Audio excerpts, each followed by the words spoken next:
In our first episode, I talked to Manuel Kurder, CEO of BAVERTIS, about how this idea of multi-level came into his mind, how the journey of the company went so far, and what the future will bring for BAVERTIS and its founders.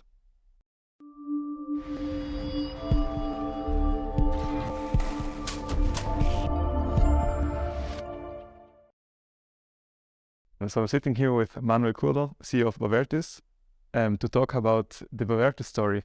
So first of all, how did this all begin? The beginning of BAVERTIS was my PhD thesis. I have done my PhD about multilevel converters, although I knew topology about deciding drivetrains. And after the PhD, I decided to work further on this topic. And I had a beer with a colleague of mine on Christmas 2019, on Christmas, exactly on 24th of December. It's not that easy to find a pub in I can imagine. the countryside of Bavaria. And I have told him that the idea of a multi-level converter for automotive is a good idea, also for customers, mostly for customers. And I want to research further on this topic. And Niklas has told me that he wants to start a startup. And so we decided to write a research proposal, Exist-Forschungstransfer.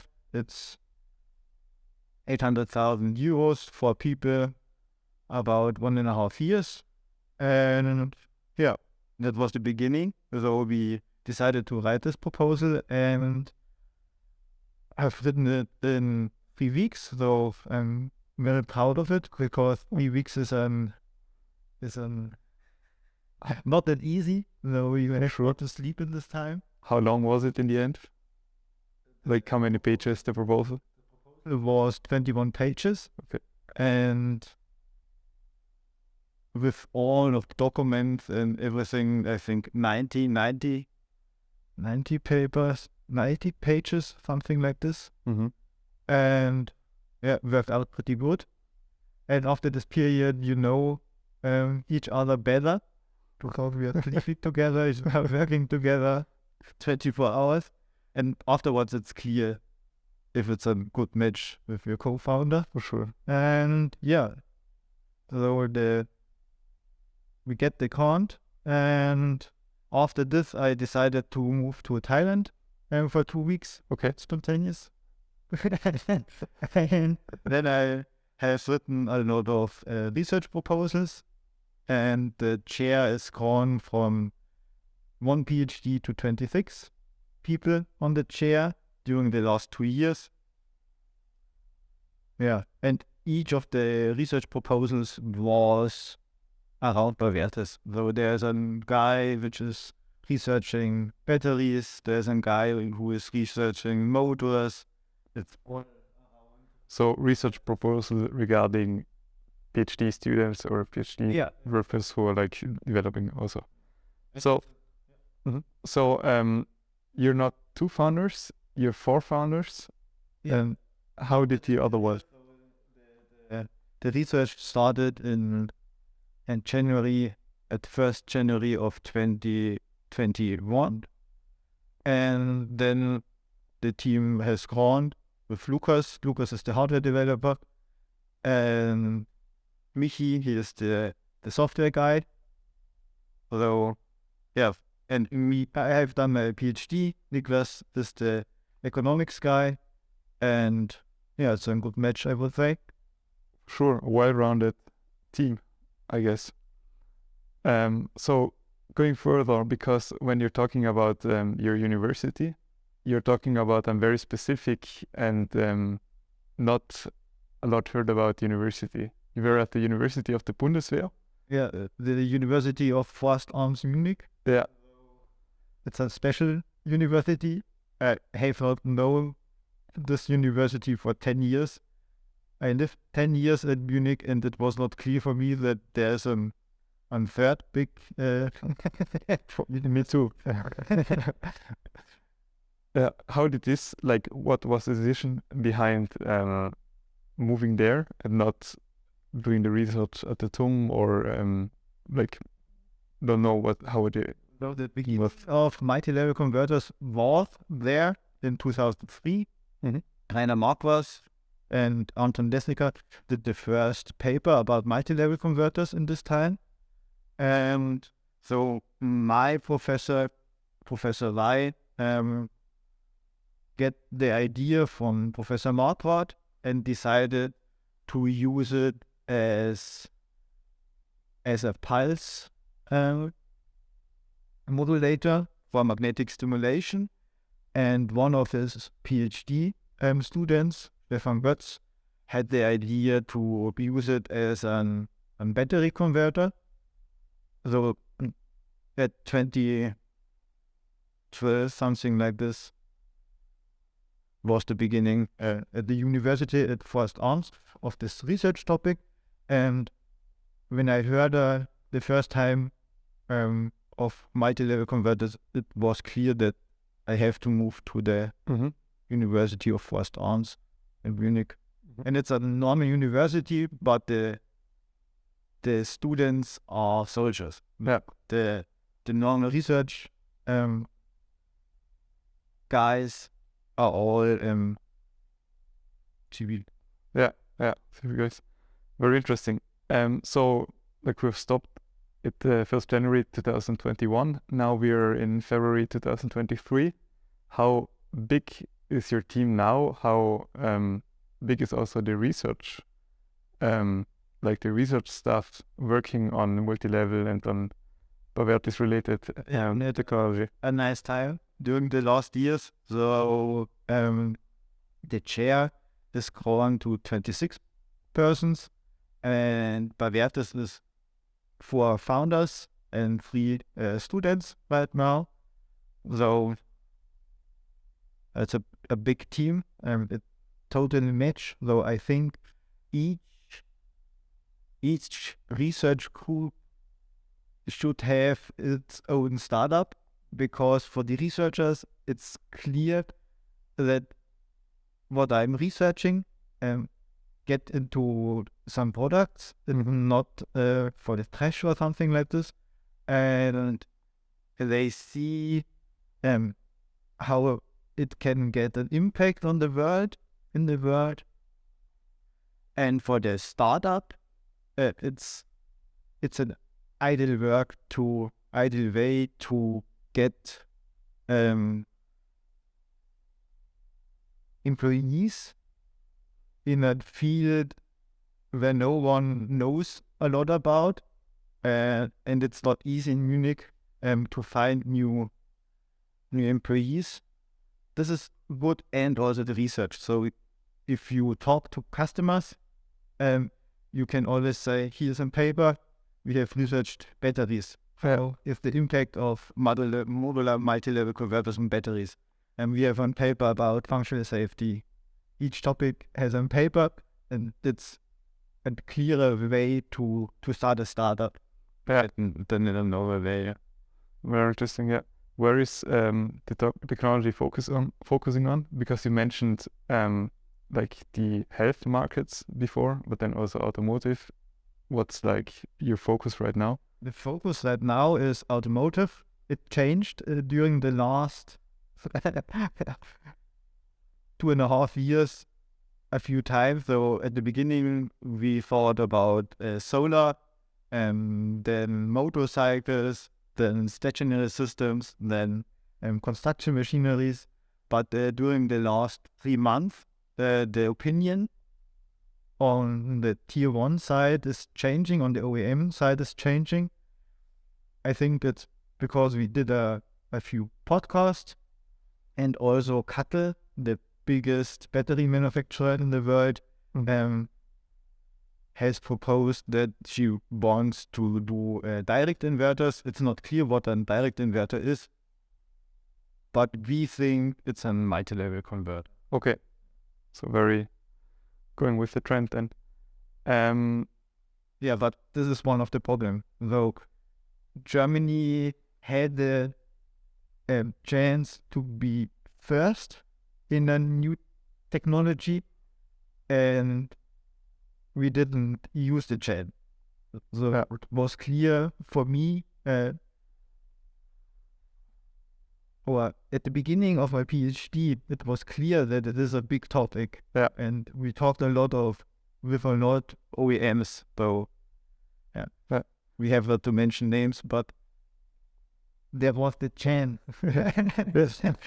to start a big thing. Yeah. And they doesn't use it. When did you start your PhD? When was this? For 6 years. So in 2017. 2017, yeah. 17, the 15th of July. 17, yeah. No, when you're like talking about automotive, but you still could go in every, like in all the markets you mentioned. It's like only that the company is currently focusing right now, but the technology could be used in a very broad spectrum. It makes sense in a lot of different markets. But as a startup, you have to focus on one market. Yeah. It's automotive. Mm-hmm. On the research side, we have also electric airplanes, because one of the main advantages of a multi-level converter or a reconfigurable battery, I think that's one of the most used names for it, is that the damage of one cell doesn't lead to an system failure. And on an airplane, it's a big issue, because if you're driving a car, you can stop the car if there's a damaged cell. But for an airplane, it's not that easy. So there's also a topic about airplanes, and one of the research groups are into the medical application. So it can heal depressions, and so it's a big thing. But it's all the same technology. Yeah, for sure. When you like, then it's like similar as you see in the movies with the medical application. We have like 2 voltage converters on each side of the head, and then like push. Yeah, that's also one way. Yeah, in the movies, it's an forward thing, but for people with strong depressions or bipolar things, it's also in use. So it's not clear for everyone, but it's also in use that you have electrocamp therapy. And it's all in use, but we have a better way and the harmful way. For sure. We will hear a lot more about the advantages of the technology in a further episode. So I want to jump back to like the team and also the journey. After when you got the Eclipse grant, you went to also other programs, like, and I'm sure like that you all did not have a lot of experience with the foundings. You were all like first founders. So how did you approach to get the knowledge? Were any accelerators, incubators, etc.? Yeah, we had the luck that we are in Expreneurs. Expreneurs is the big accelerator of the Technical University in Munich, and they are good coaches, I would say. Also, the GEC, Global Entrepreneurs Center, they are founders from the Silicon Valley, which are getting informations to you, doing coachings, and that's a big impact. I think it's necessary for a young founder, or not a young founder, or maybe someone who is doing in his real life, just researching. It's a good way to find into this new world. Also, the founders at the at the University of Forced Arms is a big impact. Though, Raffaella Kraus is for me in my personal way to startups. She was the person who did this informations or the thinking about startups in my brain. So it was not clear for me that it is a way for a researcher to do a startup afterwards before I talked to her. So he is one of the big issues. So was she like the leading factor that you said you want to do? Because before you mentioned you did like PhD and then you wanted to research further. Yeah. So what like she that pushed you to like found something out of it, or maybe in or was it thinking back, maybe she was pushing me. Okay. Although the research proposals, she mentioned, okay, you have to write a few. You have that good ideas, or there are good ideas for Germany. We have to do it. So it's necessary to tell the world that there are some new ideas which have to be. When you look at the global market, like you mentioned China, but is there also someone else in Europe and the US or also the rest of the world who are also pursuing more in this multi-level market? Yeah, multi-level is the new shit. I would say. Though there are a lot of startups right now. When we did the proposal, it was for me not clear how many startups doing multi-level converters, but we are the only ones on cell level and mobility. Though there's another startup in Australia which is doing on cell level multi-level converters for big stationary systems, electrified. But we are the only ones in mobility, and mobility is different than stationary system. Yeah, stationary system just needs 50 hertz for grid applications, and in mobility you need 2 kilohertz. So it's pretty fast. And if you decide to go to cell level, so on each parallel string of cells or each cell, you have a lot of components in your drivetrain, and you have to talk to each one. Fast communication is key. Yeah, and that's one of the key knowledge of BAVERTIS, I would say. Yeah. What is your current state right now? Like today, February 2023, regarding your product or like also product market fit, where are we right now? So at end of 2021, the buggy, the first 10 kilowatt car was driving, so it was possible to do battery management system and inverter functionality. And at end of 2022, we reached the milestone to charge on the grid. So we have now a POC, a proof of concept, I would say. And the next step is to do a normal car, not a 10 kilowatt car, a bigger car. The signs are good that we're doing on Q4 in Audi as new car. Yes. Though, and then it's clear. Though if you have a normal car with multi-level, then it's clear that it works for everyone. Because if we show it just on a motor test bench that it works, it was not that. It was not a big step for the customers. If it was possible to drive on buggy, it's clear for everyone that for sure. Do the cars also change in their visibility with the multi-level approach, or will they always be like the same? It depends on the design. Yeah. If the OEM, if BMW decides that a multi-level car should be this design, it is possible, but on the mechanical part of a car, it doesn't change. You have space on places.